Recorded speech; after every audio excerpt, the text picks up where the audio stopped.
So, Aaron, you mentioned Syria, that Syria has basically been destroyed as a country. Um, its destruction was cheered on as liberation by self-professed leftists like Owen Jones and uh, uh, Mehdi Hassan, journalists who attacked us like Murtaza Hussein cheered this on. And Syria's gone. It's not even a country anymore, to the delight of Israel. And now Israel and Turkey are meeting in Azerbaijan for a new Sykes-Picot. This is Clash Report, which is, I think, run by the Turkish state. I'll correct myself if I'm wrong.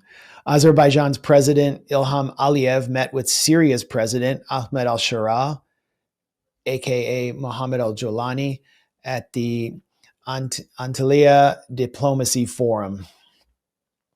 And so they're meeting in this country, Azerbaijan, which has good relations with Turkey.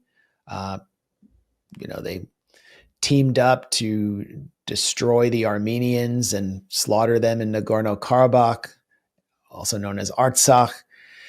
And Azerbaijan has great relations with Israel. Is kind of a base of Israeli power projection. So they're mediating how Syria will be divvied up. And Israel has been attacking Syrian positions, putatively Syrian, like the T4 base, or what's left of the T4 air base near Palmyra. Totally destroyed that air base because Turkey was beginning to bring in materiel and supplies for the new Turkish-backed Syrian government of al-Shara. Where are the Syrian people in all this? Where's the issue of Palestine in this? Where's the concept of resistance in this? Nowhere. So that's what's been done to Syria. And all the people who attacked us over the years and who cheered this process on are really nowhere to be found.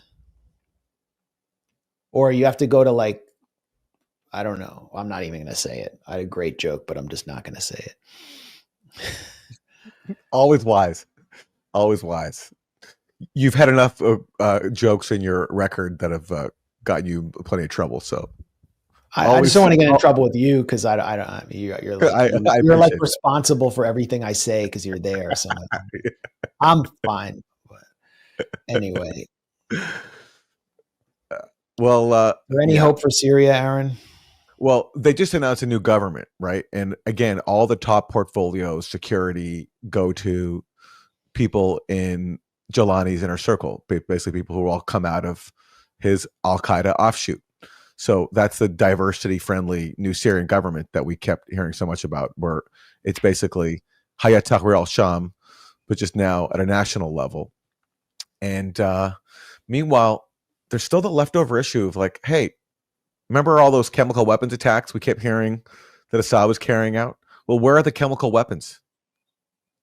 If Assad was supposedly still carrying out chemical weapons attacks, where are his chemical weapons stockpiles? And it's been about 4 months since he's been gone, and there's no trace of any of these chemical weapons stockpiles. But the governments that waged the dirty war and used these chemical weapons allegations to push regime change, just like they used fake Iraq WMDs to push regime change in Iraq, they're still pushing this narrative. And so here's the British government recently marking the 7th anniversary of the Duma incident, which, as we know from leaked OPCW documents, was staged by insurgents on the ground. But they say with Assad gone, the UK is still working with its partners and the OPCW to safely rid Syria of Assad's remaining chemical weapons program. Well, where is Assad's remaining chemical weapons program? The New York Times recently had an article saying that that official or the inspectors from the OPCW believe there's over 100 sites remaining of chemical weapons. Well, where are they? They haven't found a single one yet. So there's two possibilities. Either in 4 months of looking, they haven't been able to find one of these chemical weapons sites, or there are no chemical weapons sites because Syria got rid of its chemical weapons program under OPCW supervision more than a decade ago when the Obama administration and Russia brokered a deal after the Ghouta incident. And who do they have now in the new government as a minister? Is the head of the White Helmets, Raed Saleh. Right, Saleh. Yeah. Yeah. So now, so the guy whose group was involved in staging chemical weapons incidents like in Duma, we know that the hospital scene in Duma was staged by the White Helmets. Even people who support the official narrative now acknowledge that the White Helmets staged the hospital scene.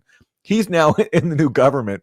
So what I suspect is his portfolio will entail helping to cover up for this fraud and maybe magically discovering brand new chemical weapon sites that have previously gone somehow undetected inside of Syria, just to keep this up. Because again, this fraud is too big to fail. This was used by the US and UK to wage airstrikes on Syria, justify murderous sanctions on Syria, and to keep the regime change campaign going. If you read any account of Syria in recent years, you always have to say Assad used chemical weapons against his own people, and therefore he has to go. Just as Saddam Hussein has weapons of mass destruction, therefore he has to go. It's the exact same Iraq WMD playbook.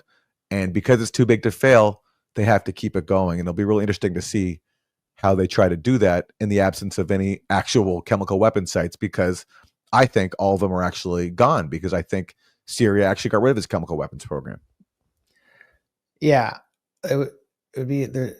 It would be, can they sniff a backpack to find them? I mean, can we send in a CNN correspondent to sniff a backpack? Where are the mass graves? And what's happening in Syrian prisons now? Are they have they adopted reparative justice policies? Are they treating prisoners well now? Are they getting yoga? Yeah, and where's the? I mean, but seriously, like, where's the justice for the massacres that just happened, and the whole world just yawned as thousands of people, most of them Alawite, were just massacred by sectarian insurgents tied to, by sectarian militias. They're not insurgents anymore, I guess, because they're government sanctioned, tied to the new government. We just had a wholesale slaughter of people in Syria because they're from the Alawite sect and other minorities. It's continuing today, like right now. Continuing. Yeah, and everyone just shrugs. Everyone just shrugs.